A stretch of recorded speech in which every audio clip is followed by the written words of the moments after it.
Nii, see, mida te praegu kuulete ja just kuulsite, on Minecrafti tunnusmuusika Felix Kangro esituses.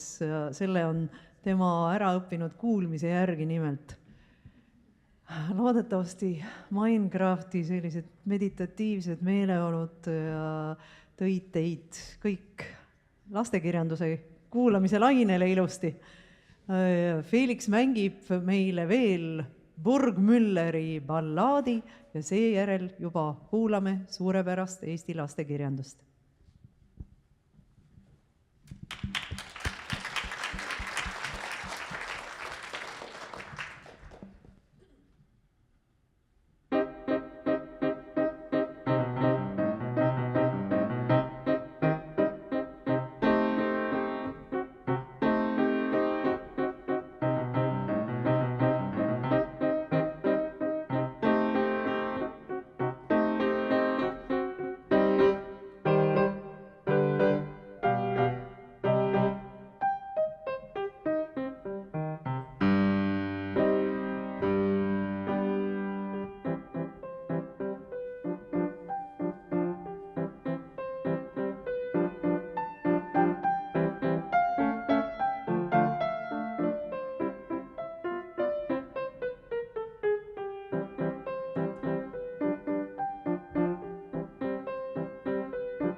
Aitäh, Felix! Ja nüüd on meil rõõm kuulata järjest 5 kirjaniku loomingut. Mina juhatan sisse ainult esimese esineja, kelleks on Hasso Krull. Hasso on laiadele massidele tuntud eelkõige suurepärase luuletajana, kes luuletab põhiliselt täiskasvanutele ja väga põneva esseistina. Ometi on ta juba 6 aastat kirjutanud ka lastele. Esimene raamat oli Kurja kala kohvik, just vabandust. Ja Hasso need tegelased on sellised hästi värvikad. Ja üks oli veel Kiisukesest ja veeuputusest, ma tean.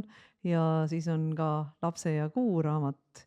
Ja Hundike ja karuke, kes on hästi sümpaatsed hunt ja karu. Ja võib-olla Hasso meile täna sellest raamatust midagi loebki ette.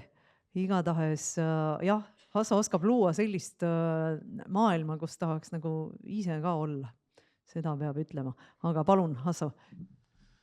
Tere õhtust kõigile. Ma loen siit ühe väikse lookase. Enne küll korraks meenutan seda seika, et ma istusin siin ees tükk aega, kuulasin seda vestlust ja kogu aeg mõtlesin, et räägitakse muud ka Minecraftist ja lõpuks veel kõlab ka Minecrafti muusika, aga Kungsmoorist polnud üldse juttu. Et mina jäin küll mõtlema, et nii palju kui mina mäletan seda Kungsmoori temperamenti, küll see oleks alles olnud äge Minecrafti mängija. Ta oleks täielikult nagu süüvinud sinna niimoodi lõpmatuseni, aga muidugi, kui ta oleks märganud, et sama on juhtunud kapten Trummiga, kes ei pööra talle enam tähelepanu, vaat siis oleks alles näinud nõidust. Mida kõike saab teha, et ei oleks võimalik sinna ligi pääseda. aga loen siis teile raamatust Hundik ja karuke ühe lookese.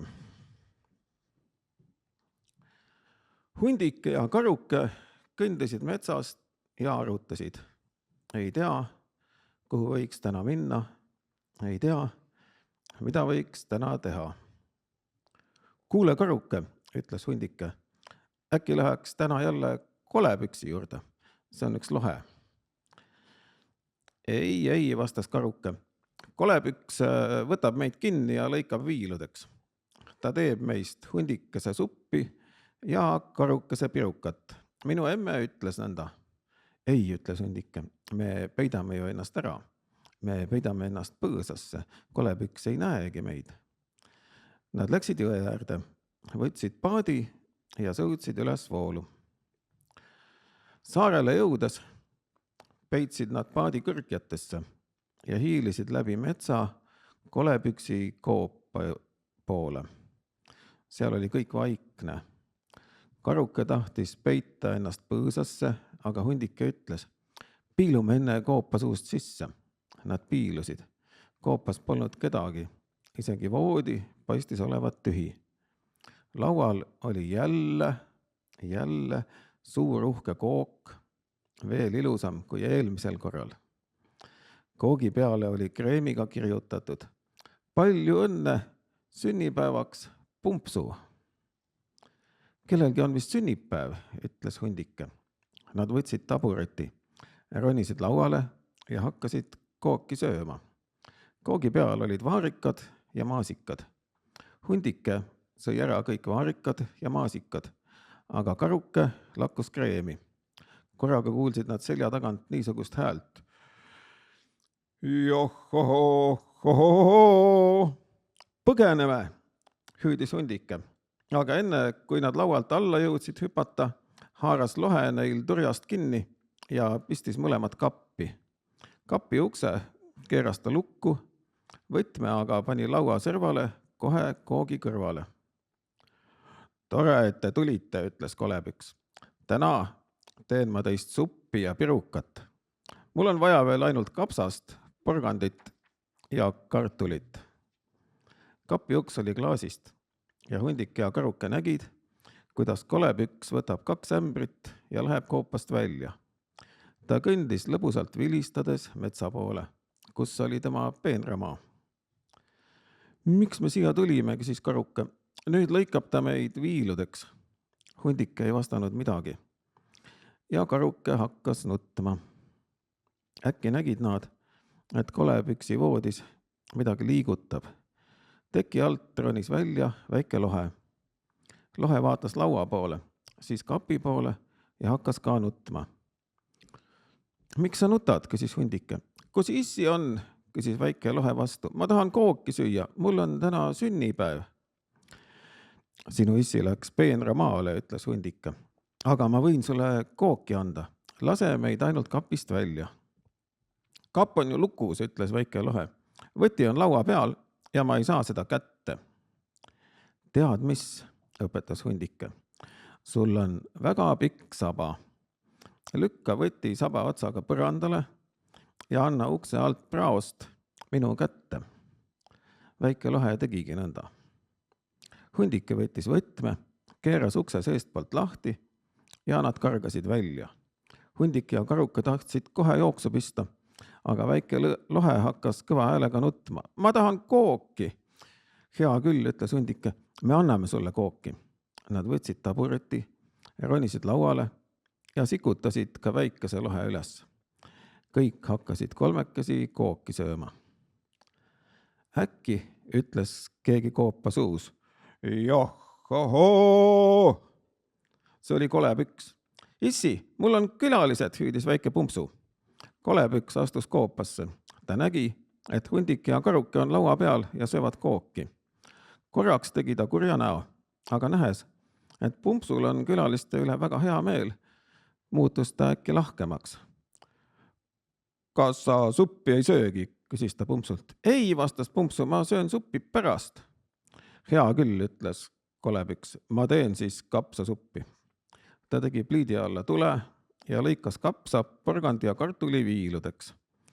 Nad sõid kõik koos kapsasuppi ja väike lohe ütles, lähme nüüd paadiga sõitma. Olgu, ütles Kolepüks, kas teie tulete ka kaasa? Ei tea, ütles Karuke, ma pean õhtul kodus olema. Tulge oma paadiga, ütles Kolepüks rahulikult. Te võite sõita kiiluvees. Nad läksid välja. Kolepüksi paat oli suur ja aerud laiad. Hundik ja Karuke tõid oma paadi ja sõitsid kiiluvees. Et nad maha ei jääks, hoidis Hundike lohe paadi pärast kinni. Paadid sõitsid üles voolu. Kahel pool jõge olid need kaljud. Kaljusõinte sees olid kaljukoopad ja kui Kolepüks hüüdis, johhohoo, vaatasid koobastest välja teised lohed ja hüüdsid vastu, johhohoo. Kolepüks sõudis edasi. Korraga nägid nad silmapiiril suurt mäge. Mägi oli kõrge ja selle tipust tuli suitsu. See on vulkaan, ütles Pumpsu, ma tahan vulkaani peal mängida. Ei, vastas Kolepüks, täna vulkaanile minna ei saa, ta töötab. Vulkaan suitses tõesti. Järsku hakkas ta ragisema ja põrskas tuld. Midagi hõõguvat voolas nõlva pidi alla. Issi, ma tahan nüüd koju, hüüdis väike Pumpsu. Kolepüks pööras paadi ringi. Ta hakkas ruttu sõudma ja Hundike lasi lahti. Kolepüksi paat kadus silmist, aga Hundik ja Karuke liuglesid aeglaselt allavoolu. Läks juba hämaraks ja kui nad saarest mööda libisesid, paistis punane päikeseloojang läbi puulatvade. Pumpsut ja Kolepüksi polnud kaldal näha. Kui nad Karumõmmi emme juurde jõudsid, küsis emme, mõmm, kas te käisite täna seal, kus ei tohi käia? Jah, vastas Karuke ja jutustas, kuidas Kolepüks nad kappi kinni pani. Emme oli kurb. Sinna ei tohi te enam minna, ütles ta. Hea, et väike Pumpsu teile appi tuli. Siis läks Karuke magama. Hundike läks nüüd hundimetsa, kus issi ja emme ammu ootasid. Vuu! Hüüdis issi. Kas käisite täna jälle kontserdil? Ei, vastas Hundike ja rääkis, kuidas nad sõudsid koos Kolepüksiga üles voolu. Nägid lohede koopaid ja tuld purskavat mäge. Wow, ütles nüüd emme. Olete kaugel käinud ja palju näinud. Kui mina väike olin, polnud ma lohede koobastest midagi kuulnud. Aga nüüd on meil ikkagi aeg jahile minna. Ja nad läksid jahile. Aitäh! Ja nüüd minu kõige tähtsam ülesanne täna õhtul. Ma juhatan sisse järgmise esineja, kellest ei saa palju rääkida, sest kui ma hakkaksin rääkima, siis seda oleks nii palju, et siin tuleks teise sellise tunnise üksikõne jagu veel juttu, et siis esineja on nii tuntud teile kõigile, tuntum kui keegi meist siin, et kui võtta tema teoste nimekiri ette, hakata seda seal samas telefonis sirvima, siis on pöidlal on ikka tööd. Ja ma olen ka näinud, kuidas laulupeol on jälle temal tööd, sest ta peab kogu aeg jooksma sinna ette tribüünile ja kummardama jälle tagasi ja neid lilli pole kuhugi panna. Ja ühesõnaga tegemist on siis inimesega, kellest hiljuti on tehtud ka väga tore film.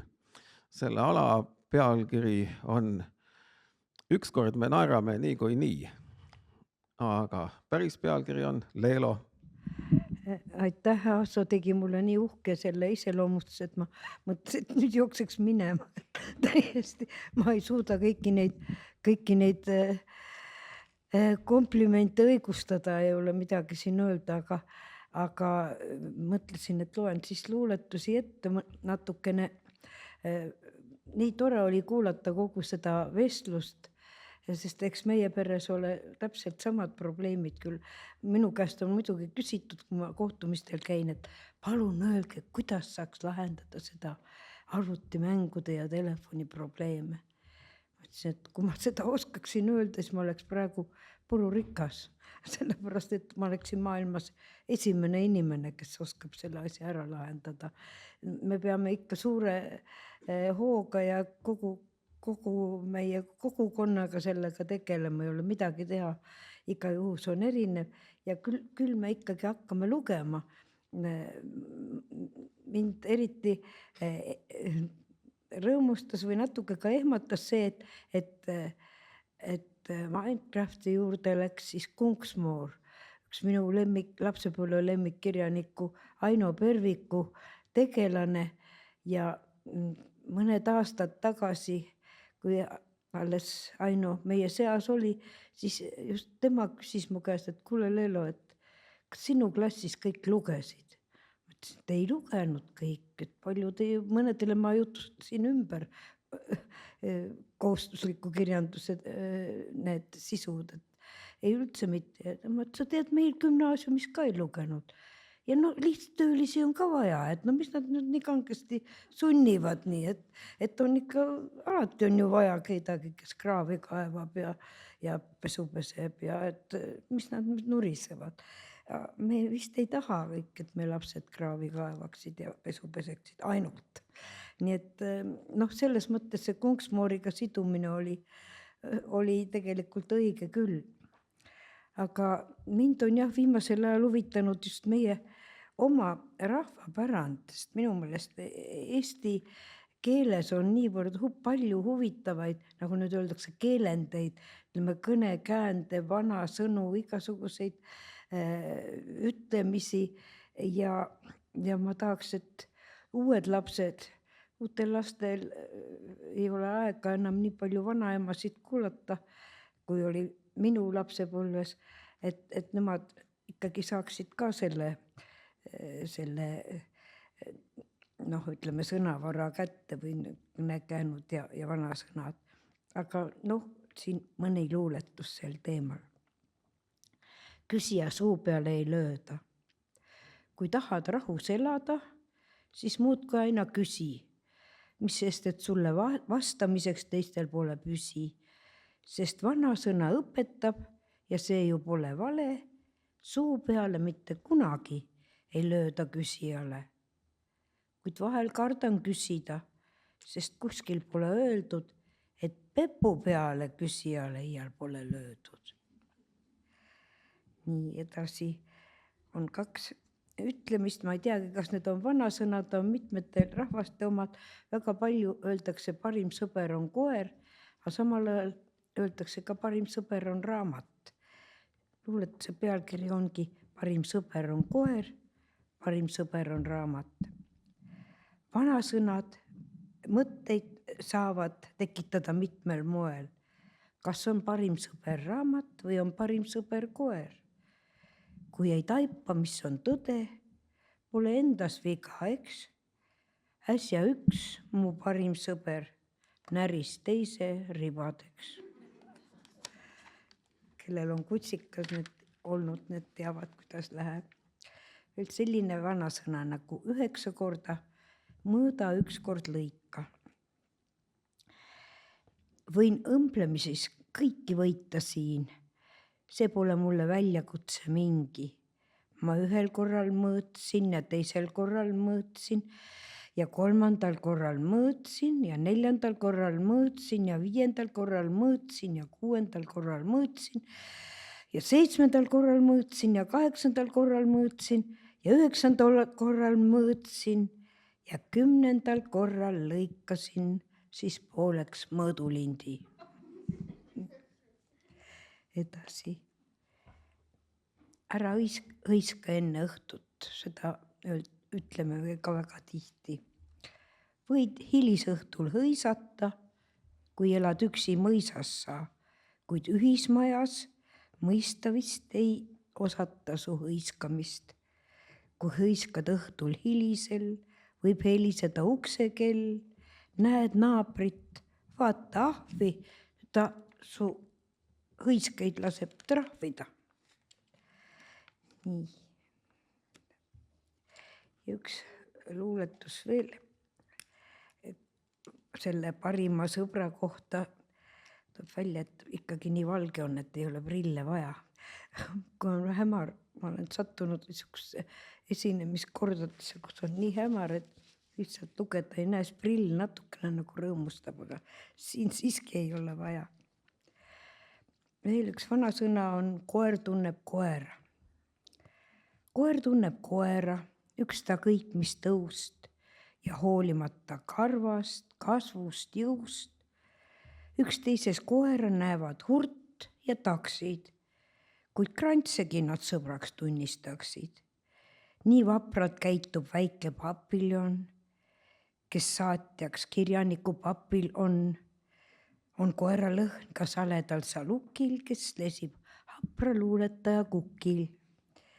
Suur Bernardiin peab sõbraks hagijaid ja terjereidki ringis hagivaid ning saksa lambakoeral labradore on aia vahelt nuusutada tore. Kuid inimesi, kas on paks või kõhn, ei paista huvitavat teiste lõhn. Neid vaadates on koertel vahel tunne, et inimene inimest ei tunne. Nii, päris kurvaks kah ei taha minna, aga niisugune lugu nagu kole lugu. Kuulsin oma sugupuust ühte lugu koledat. Nimelt oma isa suust kukkunud ma olevat. Talle meeldib tukkuda, kes siis seda meist ei tea. Niisiis katki kukkuda ma ei oleks võinud pea. Paistab, et mind kukkudes kaitses vaiba pehme pind. Õnn, et isa tukkudes alla veel ei neelanud mind. Ja nüüd üks natuke teistmoodi luuletus, aga see on natuke tänase teemaga läheb pareminigi kokku. Põnn sai pihku raamatu, uurib gaasi torus suu, pole klahve, pole nuppe, pole mingeid juhtmejuppe, paneb püsti külili, kus võiks olla lüliti. Näpitud ei ole vähe, aga käima ta ei lähe. Katsub siit ja katsub säält, pilt ei liigu, pole häält. Kas või näpud katki nühi, selge, tal on aku tühi. Nii. Tänan väga.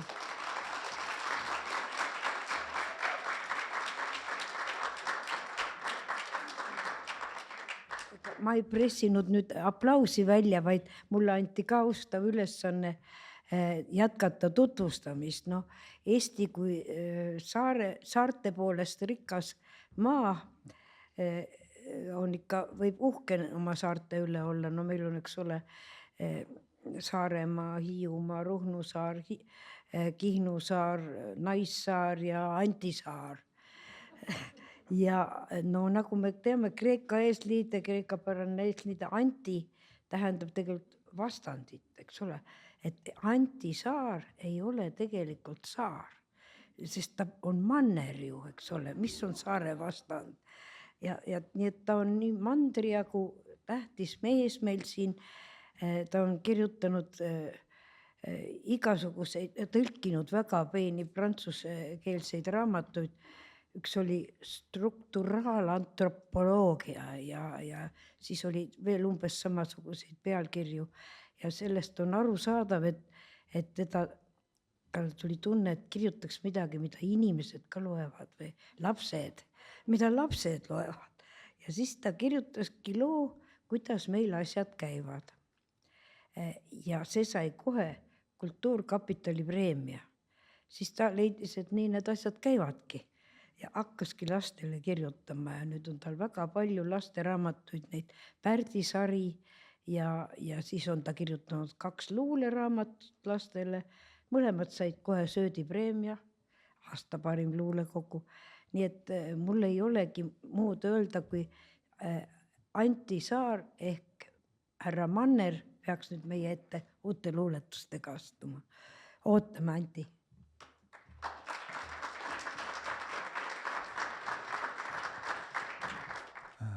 Aitäh Leelule selle kõrvust tõstva sissejuhatuse eest. Ma olen küll ise ka mõelnud oma selle nime kohta umbes nii, et see võiks olla tegelikult ka järv. Sest saar on positiivne vorm meres, eks ole, või maismaa vorm meres, siis nagu selline märg vorm maismaal võiks olla näiteks järv, eks ole. Et siis nagu sedapidi vastand, eks ole. Aga see ei ole üldse nii tähtis. Kuigi sellest, jah, see ei ole küll tähtis. Ma ei näe kedagi. Olete ikka kohal, tore. Ei, mul on lugeda küll ka, jah, et ma ei kavatse tervet 10 minutit täis rääkida siin, aga see lõik ei ole nii pikk, nii et ma saan siin selle valgusega harjuda ja mikrofoniga ja põnev oli kuulata seda ennist peetud arutelu siin. Nemad tulid küll väga kenasti kõik toime ja keegi ei puterdunud ega pabistanud ja olid nagu mõttega asja juures. Ma loeksin Jupi 3. peatükist oma kõige uuemast, kõige värskemast raamatust, mille nimi on pealkiri on Kajakad. Ja see lugu siis, see on selline üsna paks lugu, jutustus, võib-olla isegi romaan, see räägib siis ühe õue lastest. Ja nemad on kusagil nii 7, 12, 13 eluaasta vahel kõik. Nii nagu nad õuedel ikka on, et ei ole, et saad ainult omaealistega päris suhelda ja mängida ja nii, et siin on suuremad ja väiksemad ja siin on poisid ja tüdrukud. Ja siis üks neist tegelastest on Ants.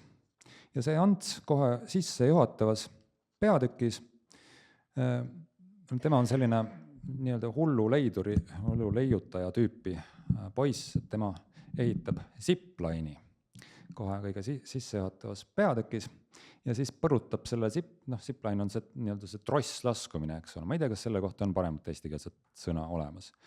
Kui on, siis ma lasen uue tiraaži trükkida. Et jah, trosslaskumine, selline siis, et saad, see peaks käima niimoodi mõnusalt ja mugavalt, Antsul on vaja pääseda kuurikatuselt tuppa selle edaspidi selle zipline'i abil ja teistel lastel ka, sest kuurikatusel on nende staap ja siis toas on igasugused muud tähtsad asjad, näiteks õhtusöök või telefon või mis iganes. Ja siis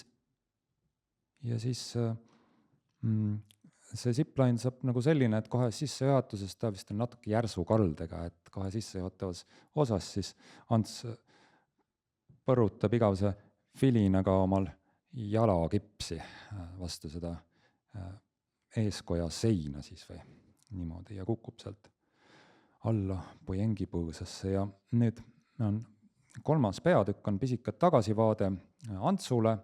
Ants on mulle iseäranis armas tegelane siin raamatus sellepärast, et pean tunnistama, et ta meenutab mulle natuke võib-olla mind ennast või ma kirjutasin selle natuke nagu võib-olla enda pealt, kui ma olin umbes sellises eas ja sellises vanuses. Jah, Ants, jah. Aga praegu on ka selliseid lapsi olemas muide. Ma tean vähemalt 2. Nüüd ma hakkan lugema. 3. peatükk, mõistus, tule koju. Kui Ants oli 6 aastat ja umbes 4 kuud vana, õnnestus tal raudnaela ja haamri abil ühendada 2 lauajuppi. Sellest päevast saadik teadis Ants, et ta on enam-vähem kõikvõimas. Järgmisel hommikul otsustas Ants ehitada lennuki. Hiljutisest trepikoja remondist oli üle jäänud palju väärt materjali. Laudu, piirdeliiste, vineertahvleid ja muud. See kõik oli pööningul, kõik tema päralt. Ja Liisalt sai laenata tööriistu. Tema isal oli neid igasuguseks otstarbeks. Sellest tuleb veel hirmus pahandus, neist Liisa isa tööriistadest. Millest alustada, mõtles Ants. Alustada tuli mõistagi uksest. Ilma ukseta poleks võimalik lennukesse sissegi pääseda. Korraks mõtles Ants, et ehk alustada isegi trepist, mida on lennukisse minekul samuti hädasti tarvis. Aga siis leidis ta, et pole mõtet aega raisata. Trepi asemel võib ju kasutada ka lipu heiskamise redelit, mida hoitakse pesuköögis. Niisiis tuli meisterdada uks. Ja veel enne ukse raam. Materjali hulgas leidus õnnekombel just 2 pikemat ja 2 lühemat kaigast, mida raami jaoks tarvis. Ainult ühte neist tuli saega natuke lühemaks nüsida. Saagimine on ju kole raske, eriti alguses. Ja kui saag juba oma jälge mööda jookseb, tuleb kohe vaadata, et ta viltu ei läheks. Poole pealt pole siin enam midagi parandada. Nii, see tähtis lõige saigi tehtud. Ainult korra tuli vahepeal kätt puhata. Väike pind murdus lahti ka, aga sellest pole midagi. See on ainult iluviga. Liisa tõi talle lahkelt ka liivapaberit, aga see oli vist liiga peenike või liiga jäme või lihtsalt vanaks läinud, sest saetud pinda sellega siledamaks küll ei saanud. Tühja kah. Parajad jupid valmis laotas Ants nendest pööningu põrandale ilusa ristküliku. Siis võttis ta haamri ja asus oma lemmiktegevuse juurde. Ta lõi esimese naela korralikult sisse, aga mis see nüüd tähendama pidi? Kõik kaikaid ei saanud enam liigutada. Ahah, nael oli olnud liiga pikk ja ühendanud kogu kupatuse pööningu laud põrandaga. Ants ajas sõrmed pikema uksepiida lahtise otsa alla ja kangutas selle põranda küljest lahti. Ta tagus naela välja ulatava otsa kõveraks ja mõtles, kuidas edasi. Lühemaid naelu Antsul käepärast ei olnud. Kas lüüa kõik otsad kõveraks või ei, seda ei olnud vaja. Ta võis ju naela pead lihtsalt sentimeetri jagu ukse raamist välja jätta. Sinna otsa on lennukis hea midagi riputada, jope näiteks. Nii, üks nael igasse nurka ja ukse raam oligi valmis. Antsul ei olnud naelu raisata. Ja pealegi ta teadis, et naelad on rauast ja rasked, aga lennukeid ehitatakse kergest materjalist. Muidu ei püsi need õhus. Isegi reisijate kohvrid ei tohi olla liiga rasked. Suurte kohvritega reisijaid Ants oma lennukile ei võta. Ants tõstis ukseraami pööningu põrandalt püsti. Täitsa asjalik tuli, enam-vähem tema enda kõrgune. Isa-ema võisid ju lõbusõidule tulles natuke kummarduda, et läbi mahuks. Ja vaat kui hästi, raam seisis põrandal isegi tasakaalus. Ants astus 2 sammu tagasi, pani käed rinnal risti ja imetles oma tööd. Läbi ukse paistis pööningu ümmargune aken. Ants astus läbi raami. Nüüd ta justkui oligi juba lennukis. Ta sättis akna alla 3 jalaga tabureti, millele need, kes pööningul pesu kuivatasid, toetasid oma korvi või kausi. Ants istus taburetile, tema oli nüüd lennuki kapten. Ta vaatas aknast uhkelt üle katuste, tegi suuga kumedat mürinat ja pööras pilgu üles, võttes kursi läbi pilvede. Antsu ja akna vahel oleks pidanud jääma juhtpaneel, 100 erineva nupu, kangi ja näidikuga. Seda võis Ants juba homme meisterdama hakata. Aga homme, see tähendab järgmisel päeval, siis peaaegu 4 aastat tagasi, oli Antsul vaja sõita maale vanaema ja vanaisa juurde. Rongiga, sest lennuk ei olnud veel valmis. Ja kui ta nädala pärast maalt tagasi jõudis, ei tundunud selle ehituse lõpetamine talle enam sugugi nii pakiline kui ühe teise alustamine. Ants oli maal näinud parvesauna. Veel nädal hiljem oli Ants veendunud, et peab ehitama hoopis metroo. Seejärel lehekoristusmasina ja seejärel midagi veel muud elutähtsat. Väga kaugele Ants oma ettevõtmistega toona ei jõudnud. Aga ajapikku õppis ta oma võimeid veidi paremini hindama ja tema plaanid muutusid, kuidas öeldagi, realistlikumaks. Voodilinast purje, mida kangi abil keerata, suutis ta juba päris kindlalt oma jalgrattale monteerida. Ja kuigi külgtuul ta paar korda koos rattaga pikali paiskas, oli Ants leiutist kergliiklusteel katsetades kindel, et veidi lihtsam on päritult vändata küll. Jah, ülekohtune oleks öelda, et kõik Antsu projektid on pooleli jäänud või untsu läinud. Kas pole ta oma väiksele õele meisterdanud ridamisi, kummide ja vedrude abil töötavaid mänguasju, igasugu marionett ja hüpiknukke? Kas ei teinud ta eelmisel sügisel Sofia Murkale koerakrõbinate dosaatorit, mis tänase päevani kenasti funkab? Ja seadildis, millega ta saab oma toas otse voodist laetule ära kustutada, töötab samuti tõrgeteta, juba pikemat aega. Aga tõsi, midagi nii suurejoonelist nagu rippraudtee staabist kodutrepini ei olnud ta juba ammu proovinud ehitada. Ja kui proovisõit poleks nii õnnetult lõppenud, oleks võinud ta seda veel kindlasti täiustada. Nüüd tulevad sõbrad ja siis läheb natuke hoogsamaks see lugu, aga ma lõpetan sellel mõtlikul noodil. Ja aitäh!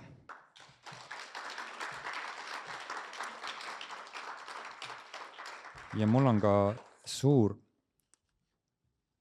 rõõm sisse juhatada järgmine autor, kelleks on Kadri Hinrikus. Kadri on lasteraamatuid kirjutanud ka vast umbes nii 15 aastat. Ja nagu siin enne juba mitmel korral läbi käis, et raamat on inimesele hea sõber, eks ole, siis ma ütleks, et Kadri raamatutega on nagu nõnda,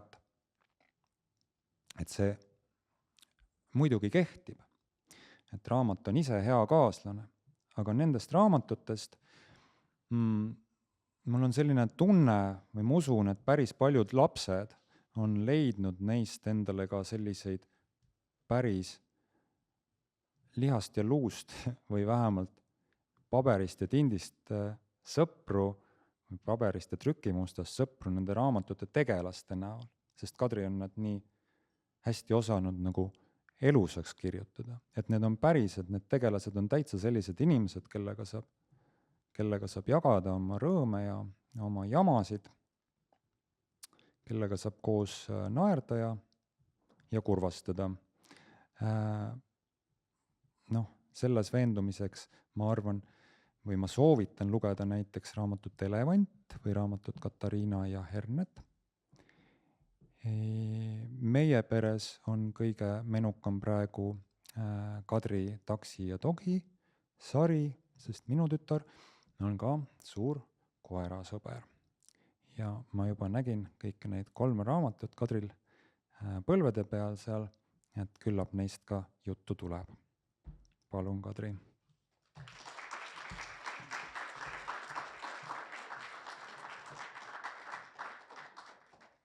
Tervist! Suur aitäh Antile nii sooja ja toreda sissejuhatuse eest. Ma tõesti jätkaksin koerte teemal, millega tegelikult ju väga vahvasti tegi algust Leelo, kes on kirjutanud imetoredad luuletused koertest. Mina luuletada ei oska, mina olen kirjutanud jutte koertest. Ja tõesti, mul on Taksist ja Dogist valminud 3 juturaamatut. Juba titest peale armastan ma väga nii koeri kui raamatuid. Ja nüüd, kui ma olen saanud juba nii vanaks, nagu ma olen saanud, siis on need koerad ja raamatud siis kokku saanud siin. Ma võtaksin esimese peatüki oma kõige värskemast raamatust.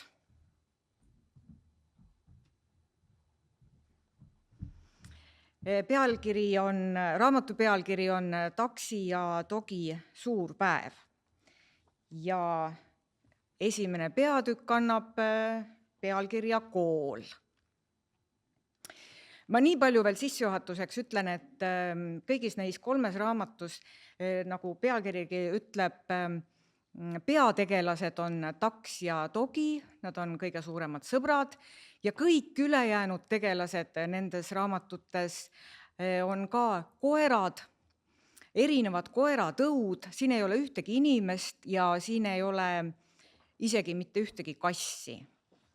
Aga kõik need erinevad koeratõud on omade väikeste kiiksudega, nad on kõik omamoodi väikesed väänikud ja väga omamoodi iseloomudega. Nõndaks siis Kool. Taks, Togi, Hurt, Bokser, Korgi, Bulldog, Bernhardin ja kogu ülejäänud koerarahvas oli aastaringselt harjunud päevi veetma muretult endale kõige meelepärasemate tegevustega. Hurt armastas joosta ning võis ilma igasuguse eesmärgita liduda varavalgest hilisõhtuni, tehes vahele vaid üksikuid pause, et juua ja keha kinnitada. Täiskuu ajal kihutas ta mõned ringid ka öösiti. Basseti elu täitis seevastu suuresti magamine. Ta magas maha nii mõnegi lõbusa peo, olulise koosoleku ja sageli isegi omaenese unenäod. Bokser loopis väsimatut pulka, Bulldog uuris putukaid. Taks ja Togi nautisid teineteise seltskonda. Nad võtsid ette paadimatku, kogusid purki, kevadisi lõhnu, tegid trenni, käisid rannas ja marjul. Kui Taks unustas ennast vahel pikalt urge või auke kaevama, lõbustas Togi end uute retseptide katsetamise, vahel ka heegeldamisega. Ent krantsi oli haaranud sel sügisel kummaline rahutus. Mida jahedamaks ja tuulisemaks läks ilm, seda ärevamaks muutus krants. Kuni ta ühel päeval kõik semud parki suurele koosolekule kokku kutsus. Armsad sõbrad, niimoodi see enam jätkuda ei või, kuulutas ta kohale tulnutele. Nõus, haigutas Basset, kes oli juba terve tunni ärkvel olnud ja leidis, et nii see enam tõesti edasi kesta ei saa. Ta lappas oma suured kõrvad silmade ette ja vajus norinal magama. Kas sa selgitaksid lähemalt, mis ei tohi, mismoodi jätkuda? Ei lasknud Labrador end Bassetist häirida. Meie harimatu elu, teadustas Krants. Me elame laisalt ja mugavalt, kuigi tegelikult peaksime iga päevaga targemaks saama. Me peaksime õppima. Sõbrad, meile on vaja kooli. See oli ootamatu avaldus. Bokseril kukkus kaigas hammaste vahelt ja Chihuahua hakkas üle kere värisema. Taks ja Togi nihkusid igaks juhuks teineteisele lähemale. Nõus, hõikas Labrador. Lollus, hõikas Korgi. Kas see on söödav? Küsis Bernhardin. Teised olid targu vait. Kool ei ole söödav. See on koht, kus õpitakse ja mõnel õnnestub seal isegi targemaks saada. Puuris Krants pilgu Bernhardini omasse. Ainult turske kere ja toore jõuga elus hakkama ei saa, mõistust on ka tarvis. Mind on alati väledad jalad aidanud, pistis Hurt vahele. Kuulge sõbrad, Krantsil on õigus, asus Labrador värsket ettepanekut innukalt toetama. Tema oli õigupoolest ainus, kel kodus muljet avaldav raamaturiiul, kus tõesti ka raamatud, mitte ainult pooleldi näritud kondid, puutoikad, käbid, kivid või muu juhuslik praht nagu teistel. Mida me võiksime koolis õppida, nõudis Taks. No näiteks liitmist, lahutamist, korrutamist oli Krantsil vastus valmis. Võime arvutada, kui palju on 3 kassi pluss 5 kassi. Üle platsi levis rahulolematu urin. Nii mõnegi turjakarvad tõusid turri. Me ju ainult kujutame neid kasse ette, kiirustas Krants selgitama. Kuid Bernhardin oli juba ägestunud. Ma ei kavatse hakata sinu koolis endale kasse ette kujutama. Juba üks ainus kass on liiga palju. Ei tule kõne allagi, et neid veel juurde liita või korrutada, teatas ta pahuralt. Kasside korrutamise küsimuses olid kõik Bernhardiniga nõus. Labrador pakkus lepituseks välja, et ehk võiks kasse pigem lahutada ja jagada, et neid aina vähemaks jääks, kuni nad sootuks kaoksid. Aga isegi see ei rahustanud Bernhardini. Kulus jupp aega enne, kui Krants suutis platsil vaikuse taastada. Kiiresti lepiti kokku, et koolis kassidega ei tegeleta. Palju lõbusam oleks liita ja korrutada koeri, rebaseid või varbleseid. Koolis peaks ju olema ka õpetaja, tuli Labradorile korraga pähe. Ja võib-olla isegi direktor. Oled sa selle peale mõelnud? Muidugi, direktoriks hakkan mina, teatas Krants ja ajas kõrvad kikki. Aga õpetajaks, uuris Togi umbusklikult. Õpetajaks hakkan samuti mina, lisas Krants enesest mõistetavalt. Labradori nägu venis pikaks. Siinkohal teatangi, et esimene koolipäev on juba homme. Palun kõigil keskpäevaks kohal olla. Puududa on lubatud ainult mõjuva põhjusega, teatas Krants tähtsalt. Saba uhkelt õieli, kõndis Krants minema. Talle kohe meeldis koosolekuid juhatada, kõnesid pidada, teistele ülesandeid jagada ja ala lõpmata midagi korraldada. Koerad lahkusid platsilt mõtlike ja murelikena. Ainult Basset magas Sireli varjus rahulikku und edasi. Temani ei olnud kogu arutelust jõudnud sõnagi.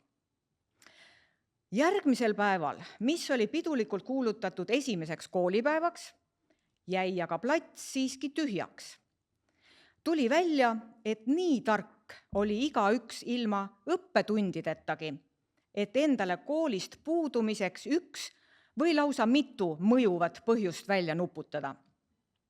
Hurt pidi ilmtingimata minema maratoni jooksma, Korgi tahtis aia mööbli üle värvida, Labrador süvenes eriti paksu raamatusse, Bulldog hiilis liblikaid püüdma, Taks ja Togi lippasid mere äärde, et vaadata, mida põnevat on lained kaldale kandnud. Ka Krants võttis paar kiireloomulist asjatoimetust ette. Esiteks üritas ta kährikult üht vana konti välja nuiata. Teiseks püüdis ahvenaid jões tagurpidi ujuma trennida. Kolmandaks vaaritas suure kausitäie sülti ning neljandaks oli sunnitud Bernhardini kostitama, kes hea lõhna peale nagu välk kohale ilmus. Kool meenus Krantsile alles õhtul magama minnes, kuid siis oli arvutamiseks juba lootusetult hilja.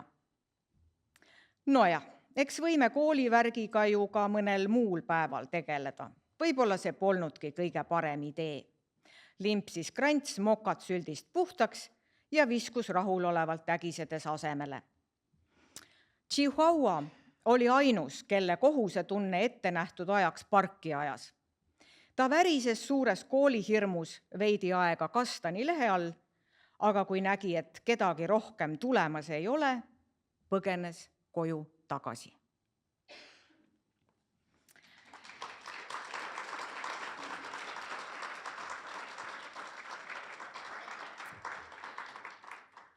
Aitäh kuulamast ja minul on nüüd suur au sisse juhatada järgmine kirjanik, kes on luuletaja Ilmar Trull.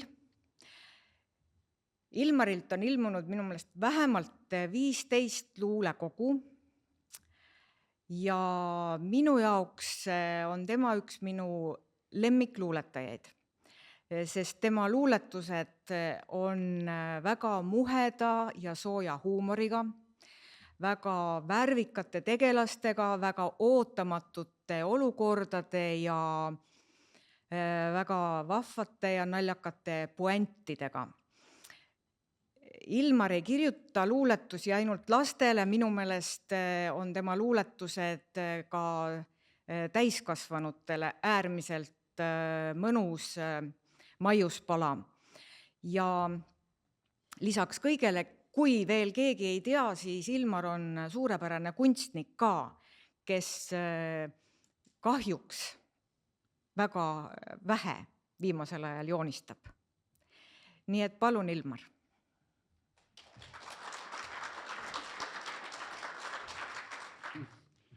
Nii, tere ja aitäh Kadrile väga heade sõnade eest. Ma joonistan küll, aga üldiselt rohkem ristsõnade pilte. Aga see ei puutu asjasse. Et tänaseks teemaks ma vaatasin läbi oma luuletusi selle pilguga, et mis sobiks siis sinna, mis ta on, Minecrafti või ja Kunksmoor. Ja leidsin, et see Crafti oma on mul selline teema, et mida ma kuidagi olen nagu isegi ka katnud. Ja ma leidsin selliseid luuletusi, mida ma kuskil kunagi ei olegi ette lugenud, sest kui ma koolides käin esinema, siis ma loen teisi teemasid. Mul on teemad järgi nagu kooliluuletused ja tohutu mahukas teema loomaluuletusi ja seal söögiluuletusi, spordi, kosmose. Aga see on siis, ma vaatasin, nagu teema, mis klapiks nagu interneti ja arvutimängude ja robotite ja sellise kraamiga. Ja leidsin selliseid ja loeksin vast mõned.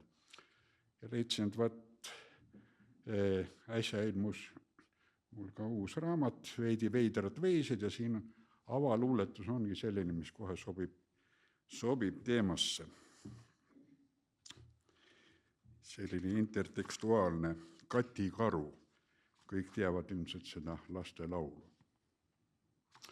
Kati Karu. Tehisaru, anna aru, kuhu kadus Kati Karu. Kati ise küll ei taipa ega leia seda paika, kuhu tema karu sai. Maailm on nii suur ja lai. Vaat siuke lugu Kati Karuga. Ja siis raamatut ma ka tahan väheke kiita. Raamat on Veidi veidrad veised. Ja siit ma vist loeksin ühe luuletuse, mis üldse ei puutu teemasse, aga mis on nagu siis nimiluuletus. See läheb nagu loomaluuletuste alla. Aga siis on ka selline, kuna ma kipun inimesi harima, siis saate ühte-teist teada zooloogiast ja põllumajandusest. Veidi veidrad veised. Meil on 2 sorti veised. Ühed neist on lihaveised. Aga millised on teised? Loomulikult kalaveised. Lihaveised söövad liha. Liha järgi on neil liha. Teiste veiste maiuspala ülekaalukalt on kala. Mis on ühist nendel veistel? Ühist ühtedel ja teistel on, et nad ei nosi rohtu. Karjamaadel nad ei kohtu. Nii palju veistest. Aga ma vaatan siis mõned luuletused siis teemasse ka.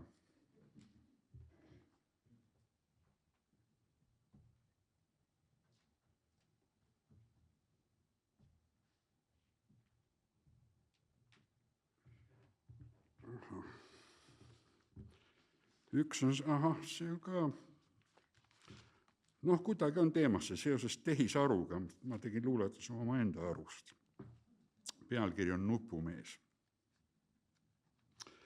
Istun, mõtlen, murran pead. Pea ei ole arukas.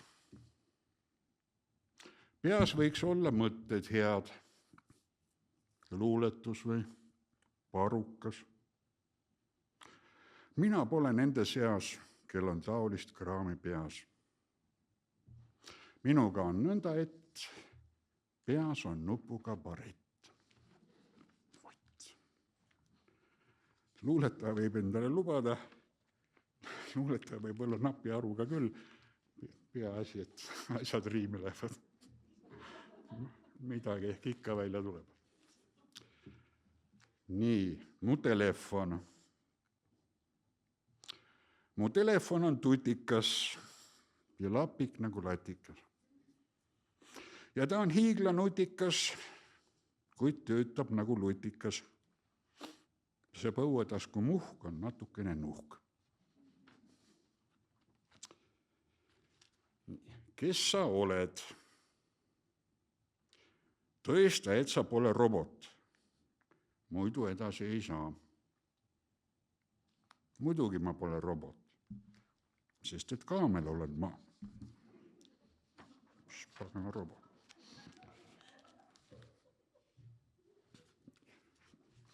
Robot Robi.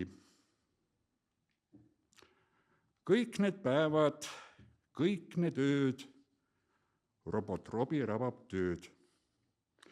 Minu tööd ja sinu tööd, tuleb pingutada vööd. Robot Robi rabab tööd, minu tööd ja sinu tööd, kõik need päevad, kõik need ööd, mis sa homme lõunaks sööd. Siis sütilõke, see on siis nagu jaanipäevaks, aga ka teemaga haakuv.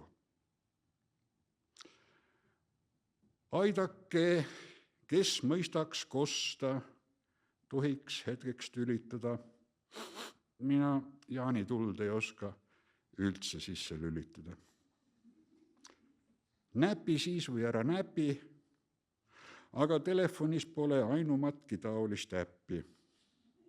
Sellist lülitit ei ole. Ei ole jah. Nii, arvutimäng. Hiir mängis tükk aega arvutimängu. Õla teid längu ja ise jäi kängu. Ei, selline hobi mulle ei sobi. Otsustas hiir, nüüd olgu piir. Ja üldse see masin teeb sobi. Nii, põgenik.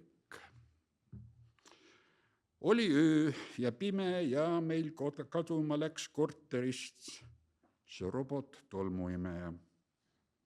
Ta laskis lihtsalt jalga vist. Leidjal palun teatada, kui keset koridori ta leiate ja peatada see põgenenud ori.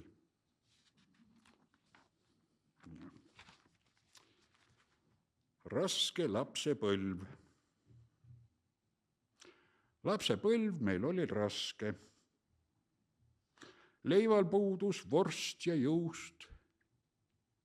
Kukru põhjas kõlksus vaske. Mänguasjad olid puust. Kuid see kõige rängem raskus lapse õrna hinge rõhus. Telefoni polnud taskus. Tühja sest, et tühjus kõhus. No veel paar tükki vast. Pakirobot rõgab. Turuplatsil lobisevad kirjud kirjatuvid. Pakirobot peatub hetkeks, kuulab nende juttu. Robot ei saa aru, temal logisevad kruvid. Sestap teeb ta minekut ja tõttab teele ruttu. Pakilised asjad tuleb korda ajada. Robotid on selleks, et nad pakke viima peavad. Targad mõtted turuplatsil võivad kajada. Robotit ei huvita see, mida tuvid teavad. Sihuke ülbe robot. Võrguteenus. Palju aega on, ma paar tükki loeks veel või? Okay. Võrguteenus. Kärbes pistis punuma, sest ämblik kukkus kuduma. Kärbes ämbliku ei salli, sest et ämblik ei koo salli. Sellest, mida ämblik koob, kärbes mõeldagi ei taha. Kärbes on vist pisut snoob, vaatab võrku, süda paha. Kärbse süda lausa läigib. Kärbes ämbliku ei laigi.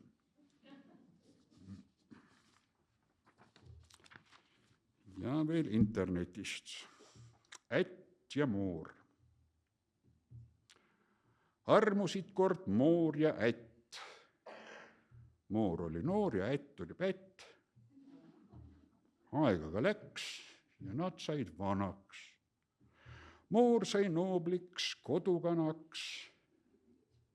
Ätt võeti kinni, pandi ketti ja läks tööle internetti. See on see ätt siis. Võib-olla see sobib ka. See on Pokemonidest.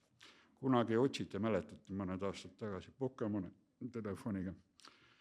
Ja minu suguvõsas kutsutakse Pokemonideks muuses Lusitaania teetigudest.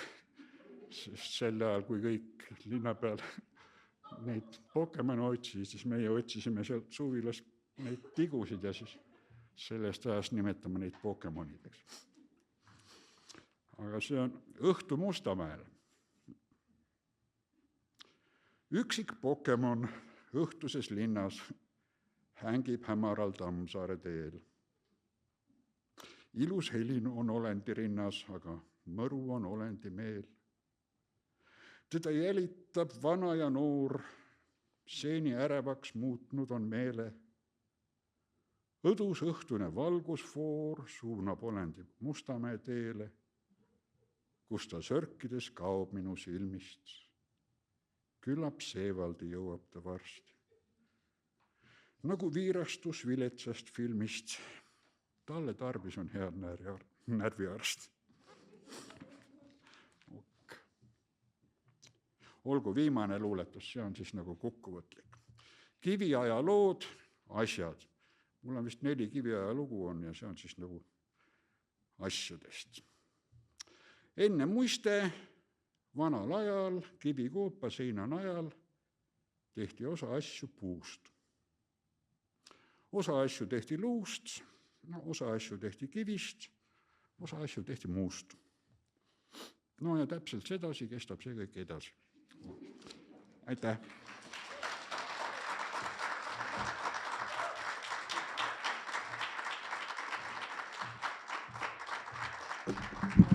Suur aitäh teile, küll te olete armsad.